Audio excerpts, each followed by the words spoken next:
And I'm joined now by Mossab Hassan Youssef. Mossab, great to see you.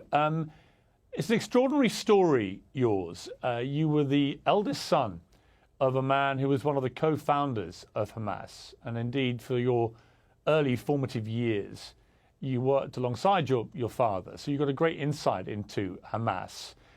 Tell me this from the start. What were the intended plans for Hamas when it was founded, when it started, when it developed? What was the plan? Since its establishment, Hamas has one goal in mind, which is annihilating the state of Israel. Like the best, let's say, compromise that they could do is having a truce for 15 years, a ceasefire for 15 years as maximum, but with no guarantee how they will act after.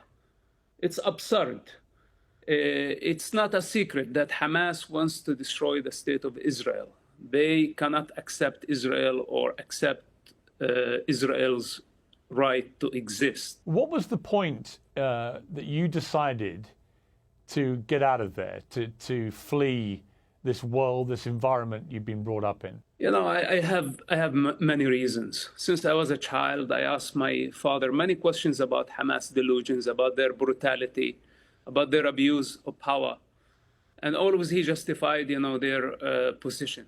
Then I was imprisoned with Hamas. I spent about 27 months in Israeli prisons where Hamas was torturing their own members, our own people, within Israeli prisons. They killed actually and tortured hundreds of prisoners. And this is when I start asking myself the question, what if Hamas become the ruler at some point? What will they do to our people? And many years later, Hamas became the ruler of Gaza. And I wasn't surprised by their brutality. When you heard what happened on October the 7th, what was your feeling about that? Look, as I told you, I'm not surprised by Hamas brutality, but I was surprised by the scale of their attack. Not to this degree, wiping out entire communities, messing with a nuclear power, the most powerful country in the region, a country with a trauma, great trauma from the past, with a memory of a Holocaust and all the Nazis did in the past century. They opened the gates of hell on the Palestinian people. This is how irresponsible this group people are, that they are willing to actually sacrifice many Palestinian children, the entire Palestinian people, and use them as a fuel to just achieve their ideological agendas, their religious agendas. They are careless. They don't care for the human life. We have to separate between what's so-called Palestinian cause and Hamas cause. Hamas cause is a sick one. It's coming from the pit of hell, and they need to be removed from power. This is my message. As an ex-Hamas member, as a son of one of Hamas founders, that enough of this. If we don't stop them now, the next war is going to be deadlier. And only God knows what will happen next if Hamas is not finished as soon as possible. Mossab, how many regular Palestinians, particularly in Gaza, do you think sympathize with Hamas or indeed fully support them? Once Hamas is removed from power, we're going to witness people celebrating in Gaza. I guarantee you that. The people of Gaza are oppressed for so long, and they had to endure siege, they had to endure violence, many wars for the sake of Hamas' lust for power and for Hamas' political ambition. When this comes to an end, I promise you that the Palestinian people, first of all, will thank Israel for what they did. Second, the idea of annihilating the Jews and the state of Israel will be dropped forever. Because Hamas is you can say, the last experiment of adapting violence, trying to annihilate and destroy the state of Israel. This didn't work for Yasser Arafat. It took him 40 years to realize this. And Hamas has been trying for 35 years to destroy Israel. Finally, I hope that they will come to this understanding that Israel is going nowhere. If they insist on annihilating Israel, and of course, if Iran keeps on insisting on this goal, this means the destruction of the entire region. This is the only uncertain outcome of this, because Israel is going nowhere. How do we get to peace from here? You know, this time, I'm afraid that war is the only way to peace. Because if Hamas is not removed from power, then they will build more military, they will build longer range missiles, and the next attack, the next war is going to be deadlier. The use of force is the last resort. You can find this in every culture. And unfortunately, now Hamas left Israel and the free world as well with no choice but to fight them and put an end for their violence. Many civilians are dying, I understand this. Their blood is on the hands of Hamas, and Hamas only. You see, it's interesting you say that, because a lot of pro-Palestinians who I've had on the show in the last 2 weeks don't accept that argument. They say the blood of the civilians in Gaza is exclusively on the hands of Israel, and that Israel's waged a repressive occupation for many decades. There's been a prison camp for Gazans for a long, long time, and that has created the environment through which a terror group like Hamas can thrive and indeed win an election, as they did in 2005. Do you buy into any of that? I mean, do you think that Israel has overreacted already to what happened to them? Their argument is, what is proportion when you have a terror attack like that on your people? Look, since my childhood, and I am hearing the stories from pro-Palestine and from those who are using what's so-called the Palestinian cause.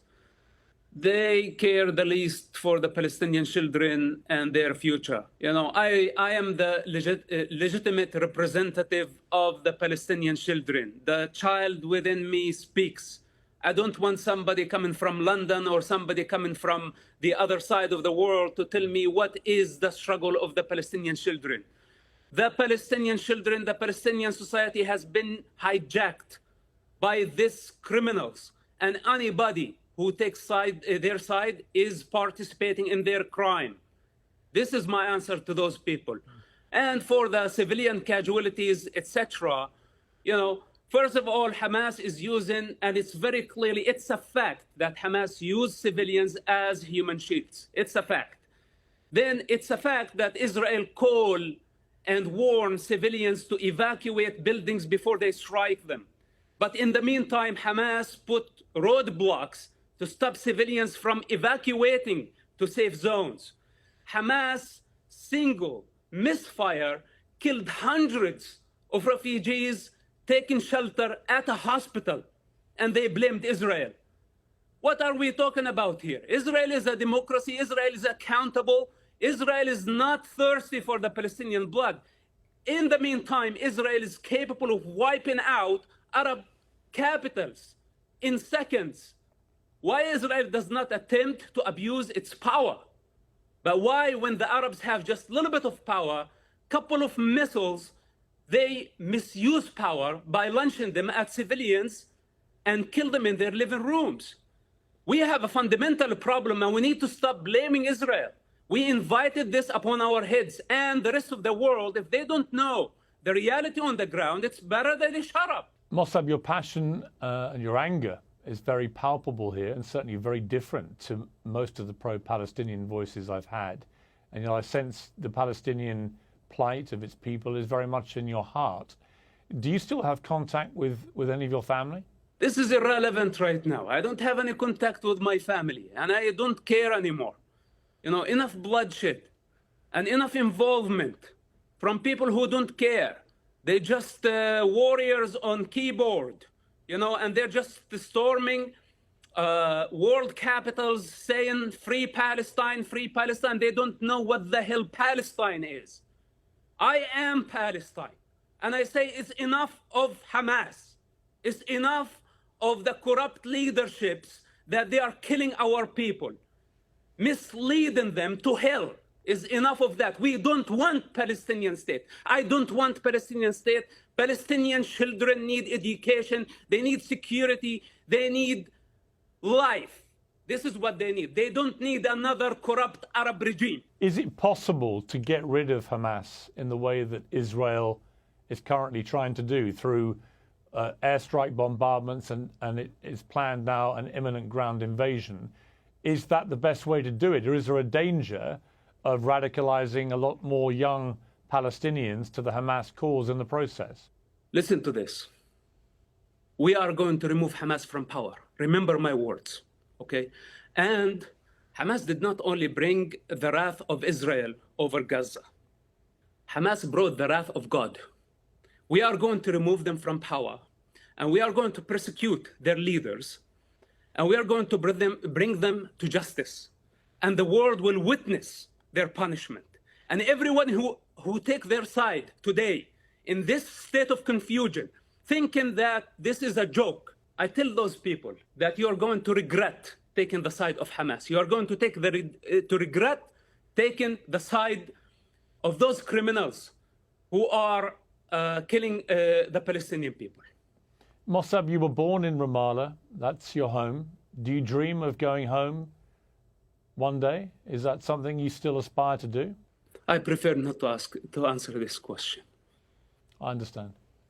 Mossab, thank you very much indeed for joining me. It's extraordinary to hear your story, and it's a remarkable pitch that you make to the people of Palestine, and it's one that they will hear and will see their reaction. But I appreciate you joining me. Thank you very much. Thank you.